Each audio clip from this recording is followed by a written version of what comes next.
Good morning दोस्तों, मैं संजीव पोसवाल आपका अपने चहेते यूट्यूब चैनल द लर्निंग अड्डा में एक बार फिर से स्वागत करते हैं। ठीक है, ये लर्निंग अड्डा हमारा जो है निरंतर आगे बढ़ता चला जा रहा है। ठीक है, हम क्वेश्चन की शुरुआत करने से पहले कुछ बातें कर लें आप लोगों से। अच्छा, मोटिवेशनल थीम चली गई हमारी ऊपर, अभी बात करते हैं। ये जस्ट अ सेकेंड वेट कीजिए आप। हाँ, अब आते हैं हम अपनी कहानी पर। करंट अफेयर्स की डेली डोज के नाम से हम सीरीज चला रहे हैं, आप लोगों को पता ही है। 10 क्वेश्चन लेकर आते हैं। 10 का मतलब ये नहीं है कि 10 ही क्वेश्चन है, कम से कम 60 या 70 क्वेश्चन आपको इसमें से मिलते हैं स्टैटिक जीके के, जो इस बार के लिए बहुत इंपॉर्टेंट है। और स्टैटिक जीके हमेशा हर एग्ज़ाम में पूछी जाती है। मेरा तरीका ये है कि अगर जो क्वेश्चन आता है उससे रिलेटेड ही सारी चीज़ें मैं कराता हूँ, जिससे आप लोगों को एग्ज़ाम में समस्याएं ना हो। ये अपना लर्निंग अड्डा है, इसको लाइक सब्सक्राइब जरूर कीजिए और लोगों से बताइए कि साहब ये बहुत अच्छे से करंट अफेयर्स पढ़ा रहे हैं। आज का करंट अफेयर्स अच्छा है और आज के करंट अफेयर्स की शुरुआत करेंगे हम पहले अपने मोटिवेशनल थॉट के साथ। मोटिवेशनल थॉट से पहले हम शुरू करते हैं, क्या है मॉर्निंग टी विद मी। मैंने पहले ही बताया, आप लोग भी टी ले सकते हैं। ठीक है, और टी लिक्विड पीते रहिए। लिक्विड बहुत ज़रूरी है शरीर के लिए, डिहाइड्रेशन नहीं होता और समस्याओं से बचा रहता आदमी। ठीक है, तो इसलिए इम्पोर्टेंट ये है कि आप जो है मेरे साथ पढ़ना शुरू कीजिए। पहले करते हैं मोटिवेशनल। 1000 बार हारना पड़ता है तब जाकर एक बार जीत मिलती है। हैं, याद करो 100 आविष्कार किए थे किसने, सबको पता है। तब जाकर बल्ब जला था हमारे यहाँ एडिसन ने। और 100 में से क्या थे, 99 फेल थे उसके। अब वो खुद कहता था कि मुझे 99 तरीके पता हैं असफल होने के, 99 तरीके असफल होने के पता कर लिए मैंने, लेकिन सफल होने का एक तरीका नहीं मिला। लेकिन जब आप लगातार एक चीज़ को कोई काम करते चले जाते हैं तो आप समझ लीजिए कि आप जो है क्या कहते हैं आगे बढ़ जाएंगे। उदाहरण के तौर पर अगर एक पत्थर है, पत्थर पर भी रेगुलर अगर बूंद गिराई जाए ना, बूंद ऐसे करके ऐसे करके ऐसे करके ऐसे करके उसमें भी छेद कर देती है, पता है आपको। पत्थर पर भी अगर बूंद गिराई जाती है वो भी छेद कर देती है। तो इसलिए इम्पोर्टेंट ये है कि आप जो है, एक सेकेंड, इम्पोर्टेंट ये है कि आप जो है क्या कहते हैं लगातार प्रैक्टिस कीजिए, लगातार सेशन में बने रहिए, तो पत्थर क्या आप लोहे में भी छेद कर देंगे। ठीक है, चलिए आगे बढ़ते हैं। बहुत इंपॉर्टेंट क्वेश्चन है इस बार के लिए, आर्थिक स्वतंत्रता सूचकांक। ये बहुत इंपॉर्टेंट है। मतलब किस देश को इतनी इकोनॉमिक फ्रीडम मिली हुई है कि उसमें देश जाने से घबराते नहीं हैं, व्यापारी जाने से घबराते नहीं हैं, सुरक्षा मिलती है और उसकी इकोनॉमी बहुत अच्छी रहती है। ये उन्हीं देशों को मिलती है ज़्यादातर, ये उन्हीं देशों को ज़्यादातर मिलती है जो देश कैसे होते हैं, आप लोगों को पता है कैसे देश होते हैं, जो छोटे कंट्री हैं या फिर उनका सुशासन बहुत बढ़िया चल रहा है, प्रशासन बहुत अच्छा चल रहा है। ठीक है, जब बड़े बड़े देशों में क्या होता है कि कहीं ना कहीं झगड़े बने रहते हैं, समस्याएं बनी रहती हैं, तो उनमें थोड़ी सी गिरावट देखने को मिलती है। भारत का स्थान भी बताएंगे, पहले तो ये देख लेते हैं इसमें नंबर 1 कौन आया। तो नंबर 1 इसमें आया है सिंगापुर। कौन आया है, सिंगापुर, ये रहा, सिंगापुर आया नंबर 1। सिंगापुर अकेला नहीं है, कई लोगों को लेकर आया। एक तो सिंगापुर नंबर 1 है, दूसरा स्विट्ज़रलैंड, ये भी बहुत तरक्की कर रहे हैं भाई, स्विट्ज़रलैंड, आयरलैंड और ताइवान देखो चाइना के बगल में होने के बाद भी, चाइना जैसा कंट्री जो पूरी तरीके से क्या है,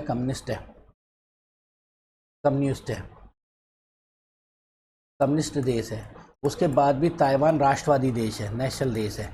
अब वो उसके बाद भी सभी देशों से क्या बनाया हुआ है, संबंध बनाया हुआ है, जबकि हर बार चाइना का मकसद एक ही रहता है कि मैं किसी ढंग से जो है किस पर क्या नाम है, ताइवान को अपने कब्जे में ले लूँ। ठीक है, चश्मा लगा लेते हैं, थोड़े से अच्छे लगेंगे। ठीक, तो यहाँ पर हम बात करें, सिंगापुर 4 है। देखिए भारत की रैंक क्या है, मैं पहले आपको बता दूँ कौन कौन जारी करता है इसको। अभी बात करते हैं, आज थोड़ी सी अच्छी बातें कर लेंगे। जैसे इसको जारी कौन करता है, तो एक तो वॉल स्ट्रीट क्या है, वॉल स्ट्रीट न्यूज़पेपर है, कहाँ का, यूएसए का। और हेरिटेज जर्नल,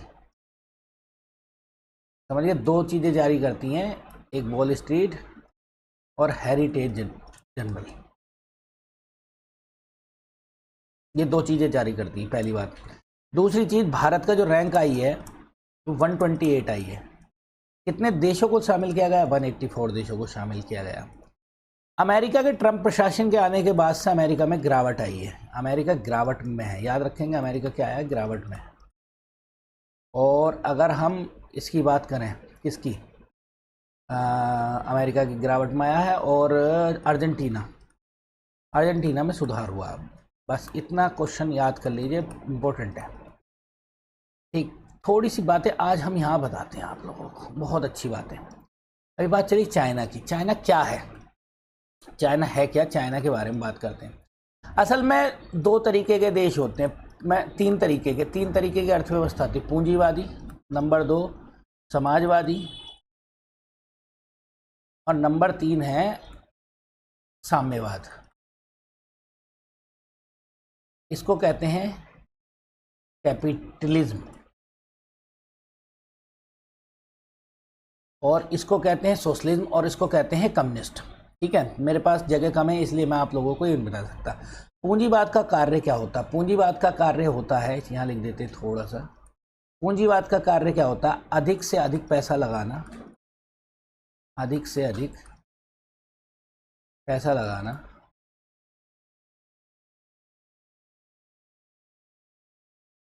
और अधिक से अधिक कमाना।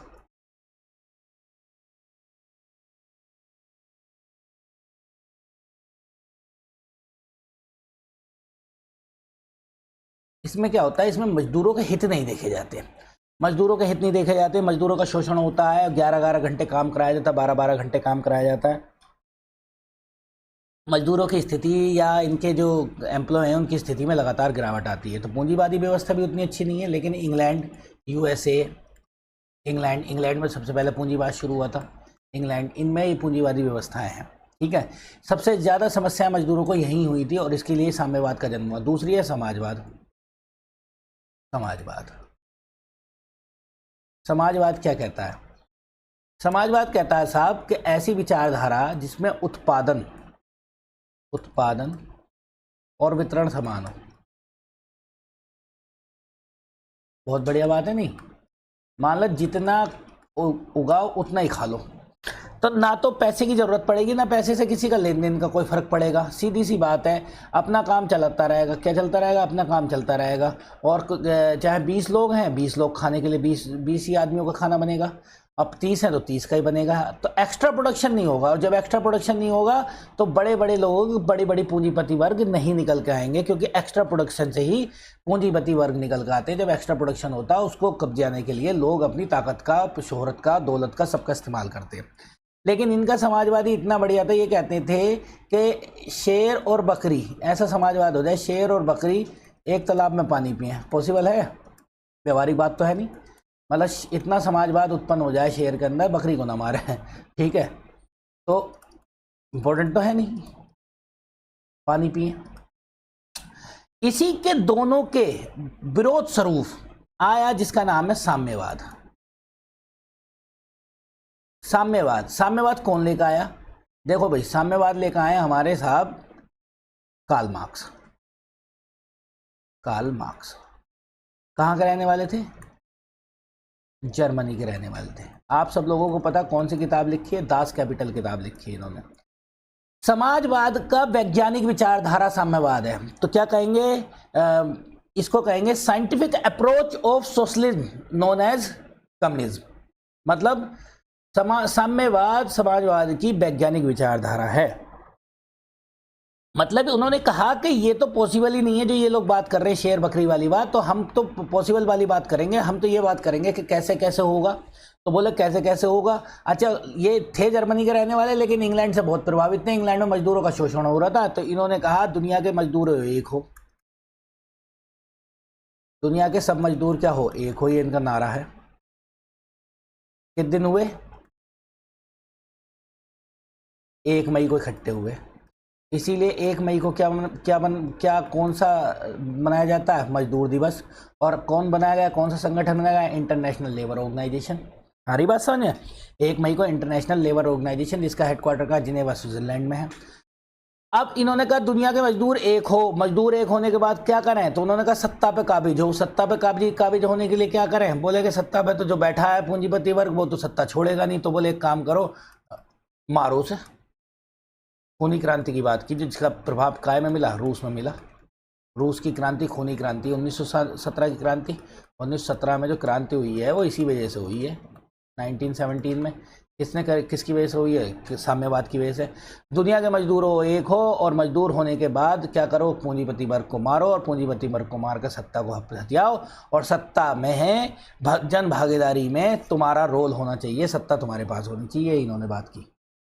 एक व्यक्ति ने पूछ लिया, भैया एक बात बताओ, ये तो तुम इतनी बड़ी बड़ी बातें कर रहे हो दास कैपिटल में, हमसे बातें बता रहे हो, हम लड़ भी लेंगे, सब कुछ कर लेंगे, लेकिन इसकी क्या गारंटी है कि कल को जो मजदूर है, जो मजदूर सत्ता पे बैठा है वो पूंजीपति ना बन जाए, वो भी शोषण करेगा।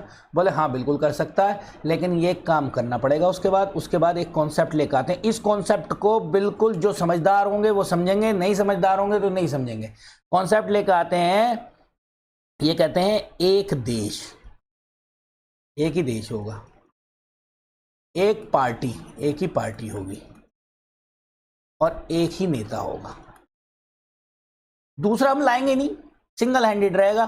देश भी एक ही है, पार्टी भी एक ही है, नेता भी एक है। यही चल रहा है चाइना में, देख लो चाइना में एक ही राष्ट्रपति शी जिनपिंग, और उधर कौन है, व्लादिमीर पुतिन। उन्होंने अपने आप को 2036 तक आजीवन राष्ट्रपति घोषित कर लिया साहब दोनों ने। तो आप समझ रहे हो नहीं, ये एक देश एक पार्टी एक नेता किसकी देन है, कार्ल मार्क्स बाबूजी की देन है ये।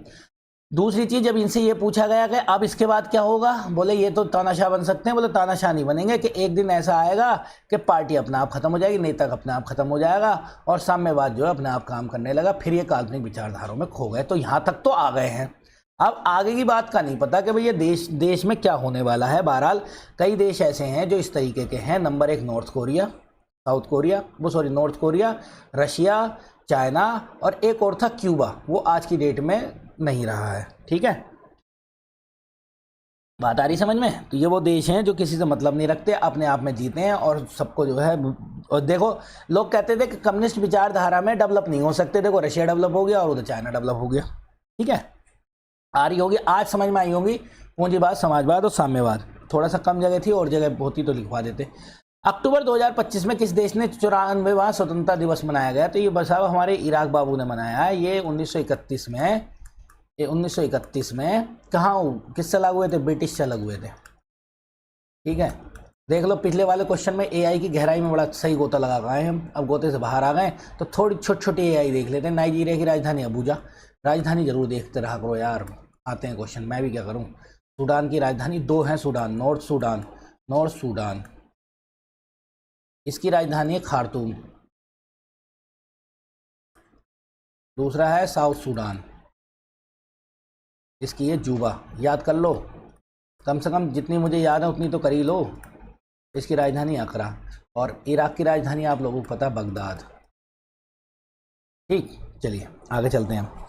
नेक्स्ट क्वेश्चन क्या है, पहले दृष्टिबाधित T20 विश्व कप का आयोजन भारत और किस देश ने किया जाएगा, तो भारत के साथ एक को मिल गया है, श्रीलंका को मिल गया है। पहला दृष्टिबाधित T20 इंटरनेशनल वर्ल्ड कप है, याद रखेंगे महिला वाला, तो इसलिए इंपॉर्टेंट हो जाता है कि T20 वर्ल्ड कप किसको मिला, महिला वाला।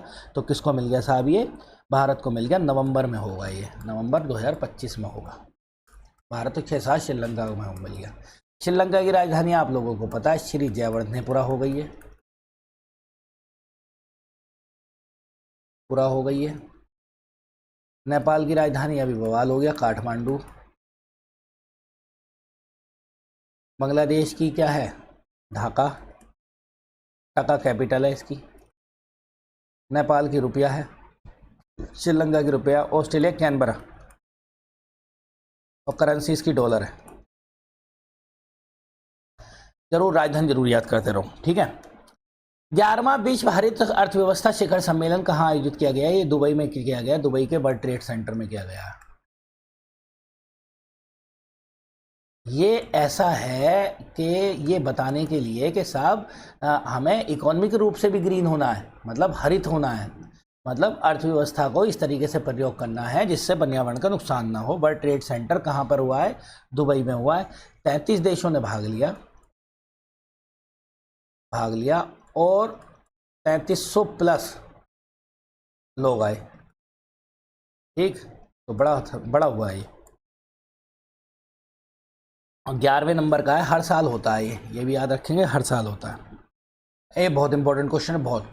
अभी 1 अक्टूबर के दिन कैबिनेट में मीटिंग बैठी और ये वाली घोषणा की गई, दालों में आत्मनिर्भरता दिवस कब मनाया गया। मोस्ट इंपॉर्टेंट क्वेश्चन है, कब की अवधि है, 2025 से 2031 के साल, 6 साल में हमें जो है अपने आप को आत्मनिर्भर बनाना है। रीजन क्या है, दाल, हाँ चलो,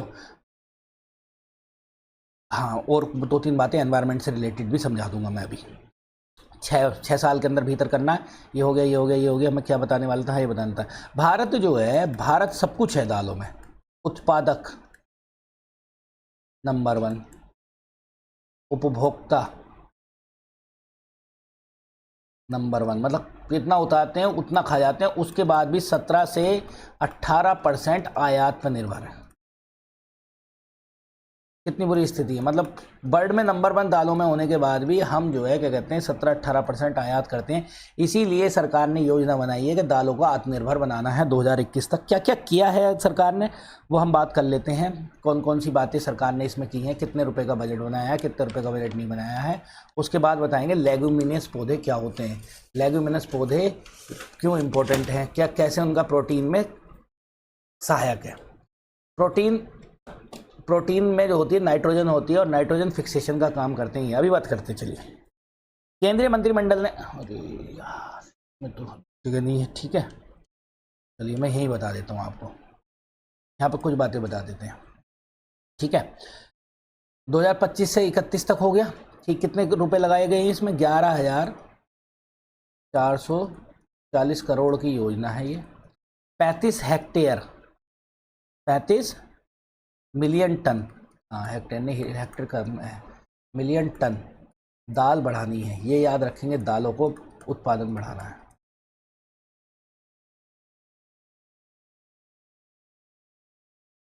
$35 मिलियन टन तक दालों का उत्पादन बढ़ाना है, ठीक है।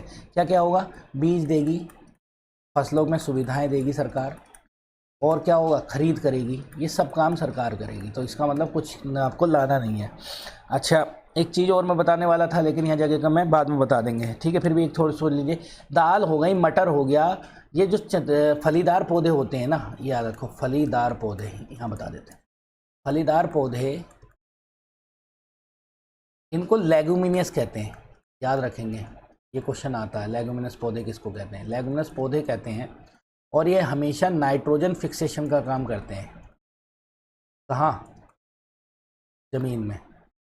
नाइट्रोजन बहुत ज़रूरी है। क्यों ज़रूरी है, अगर नाइट्रोजन नहीं होगी ना तो ग्रोथ रुक जाएगी। नाइट्रोजन गैस हमेशा किस काम के लिए होती है, ग्रोथ के लिए। तो जितने भी दालों वाले हैं और फलीदार पौधे हैं, वो सारे के सारे नाइट्रोजन फिक्सेशन का काम करते हैं। दालों की सबसे ज़्यादा प्रोडक्शन का होता है मध्य प्रदेश में, होता है भारत में, दाल राज्य भी कहा जाता है, ठीक है। नेक्स्ट क्वेश्चन, हाँ, भारतीय नियामक बोर्ड पीआरबी की स्थापना की गई है, ठीक है। पेमेंट रेगुलेटरी बोर्ड की स्थापना किसने की है, अभी बताएंगे। किसको हटा की गई है, बीपीएसएस को हटा के की गई है। बीपीएसएस की फुल फॉर्म है board of payment regulatory supervision and payment settlement system. तो ये इतना इंपॉर्टेंट नहीं रहा क्योंकि ख़त्म हो गया, तो इसके बारे में बात नहीं करनी। करी किसने, आरबीआई ने करी है। आरबीआई ने क्यों करी है, क्योंकि अपनी पेमेंट की पारदर्शिता बढ़ाने के लिए,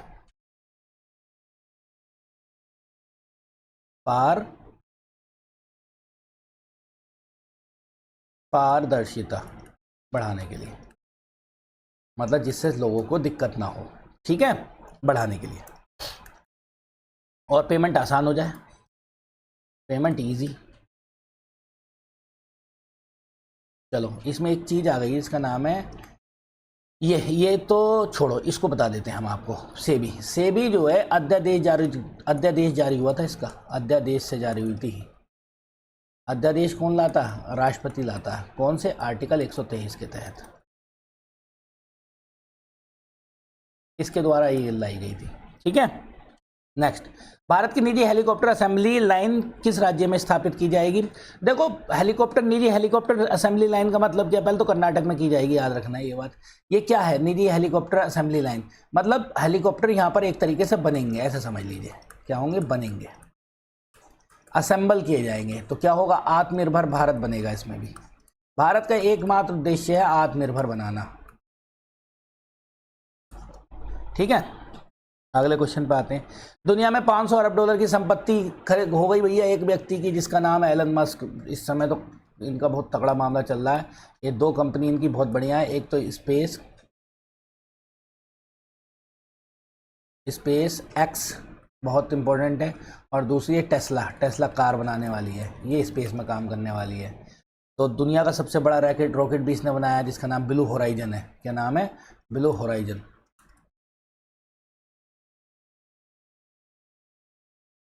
ठीक है, और कार तो आप जानते हैं टेस्ला, तो अगर भारत में आने की बात कर रही है, अगर भारत में आ जाती है तो इलेक्ट्रिक कार की क्रांति है ये तो। ठीक है, बड़ी दूर दूर तक चलती है। एनसीसी का महानिदेशक किसे नियुक्त किया गया है? तो ये किया गया वीरेंद्र वत्स को। ठीक है, एनसीसी कब बना? 1948 में एच.एन. कुंजरू, याद रखेंगे, एच.एन. कुंजरू कमेटी की सिफारिश पर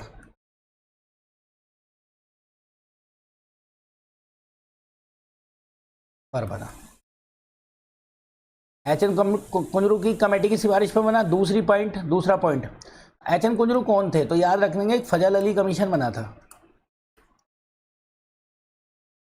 फजल अली कमीशन क्या था? भाषाई आधार पर भाषाई आयोग, भाषाई पुनर्गठन आयोग। कब बना था भाई? सबको याद है, मैंने पढ़ाया भी है, 1956 में बना था ये।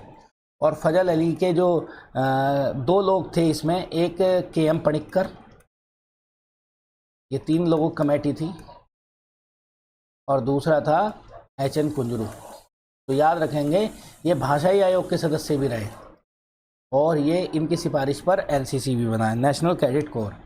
अंतर्राष्ट्रीय पैरा ओलंपिक कमेटी के अध्यक्ष किसे चुना गया? एंड्रू पार्सन को चुना गया है। और इसके बारे में हम अगर बात करें तो 1989 में बनी थी ये कमेटी। कौन सी? ये वाली पैरा ओलंपिक कमेटी। तो ये 2 तरीके के ओलंपिक देखती है पैरा वाले, एक तो ग्रीष्मकालीन और दूसरा है शीतकालीन ओलंपिक, पैरा वाले। और एक चीज़ और देखती है, इसका हेडक्वार्टर कहाँ? बॉन स्विट्जरलैंड में।